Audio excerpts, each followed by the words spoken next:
친구야 안녕. 나는 함정 피하기 채널의 한피라고 해. 나는 친구가 살면서 함정에 빠지지 않도록 도와주려고 유튜브 세상에 나오게 됐어. 만나서 반갑고 날 찾아와 주어서 정말 고마워. 진짜 잘 찾아왔어. 잘했어.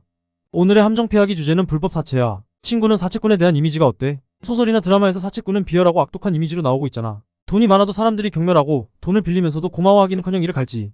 돈 때문에 그 앞에서 고개를 숙일지는 몰라도 다들 돌아서면 험담을 하고 저주를 퍼붓고 그랬어. 요즘은 과거와 많이 달라졌어.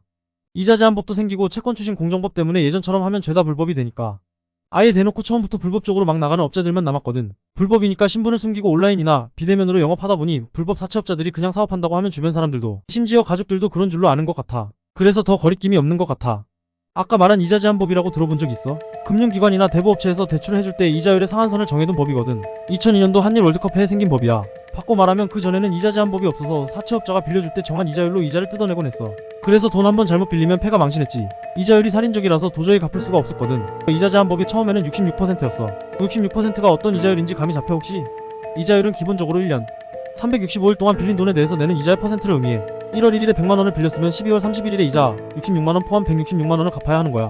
국민들의 원성이 높아지니까 지속적으로 이자 상한선을 낮춰서 2021년도에는 20%까지 내려왔어.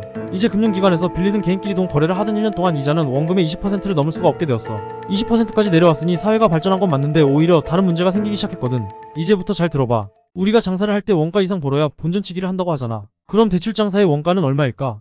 바로 대부업체나 사채업자가 그 돈을 구해올 때 지불하는 이자가 원가가 되겠지.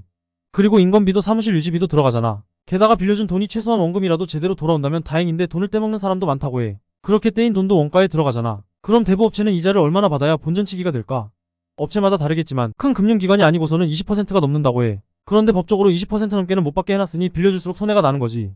그래서 예전에 유명했던 러시앤캐시, 사나머니 같은 대부업체들이 전부 영업을 중단해서 말하다 보니 내가 마치 대부업체들 편들어서 이자 제한법 이자율이 너무 낮다고 말하는 것 같네?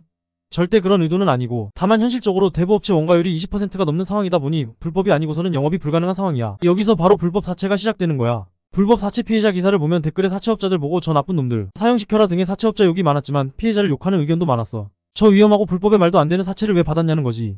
피해자들의 지능이 떨어진다, 도박에 눈이 뒤집혀서 그렇다 등등 의견이 많지만 가장 정확한 이유는 바로 신용점수가 낮아서 그래. 아니 신용점수가 낮든가 말든가 무슨 이자를 1년에 20%씩 내고 돈을 빌리냐. 그 이자를 주고 돈을 왜 빌리냐 싶을 거야. 이자율이 많이 높아졌다고 해도 시중은행 가서 신용대출 받으면 6에서 7%면 되고 돈이 급해서 이금융권 가도 12에서 13%면 빌릴 수 있고 심지어 신용카드 현금 서비스를 받아도 18% 수준이니까 말이야.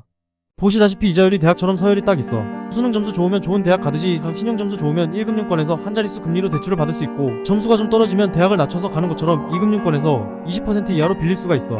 그리고 점수가 떨어질수록 대학을 계속 낮춰서 가는 것처럼 2금융권에서 탈락되면 20%보다 더 내고 빌리면 되는데 문제는 이자 제한법에서 이자율을 20%까지로 막아두었기 때문에 더 이상 돈 빌릴 데가 없어. 수능 점수로 치면 나름 지방 유명 사립대학에 갈 점수가 되는데도 불구하고 입학하면 불법이 되어버려서 대학을 못 가는 것과 같은 상황이야. 아무튼 신용 점수가 뭔지는 알지? 친구도 주변 사람들을 봤을 때 돈 빌려주면 잘 갚을 사람 안 갚을 사람이 딱 보이잖아. 그게 바로 신용점수야. 우리도 주변인들의 신용도를 평가할 때 얼굴만 보고 평가하지는 않잖아. 신용평가 회사도 사람들의 자산, 수입, 부채, 카드 사용, 연체 실적 등을 종합적으로 평가해서 신용점수를 매겨. 참 냉정하지. 하지만 돈 문제라서 어쩔 수가 없는 것 같아. 신용도 낮은 애들한테는 친구도 돈 빌려주기 싫은 것과 같은 거야. 아니 그런데 너무 답답한 게 뭐냐 하면 좀 찾아보면 캐피탈이나 하다못해 카드론이라도 빌릴 수 있는 사람들이 자신의 신용점수와 자신의 대출 능력을 모른다는 거야. 그래서 그냥 손쉽게 생각하고 불법 사채를 빌린다는 거야.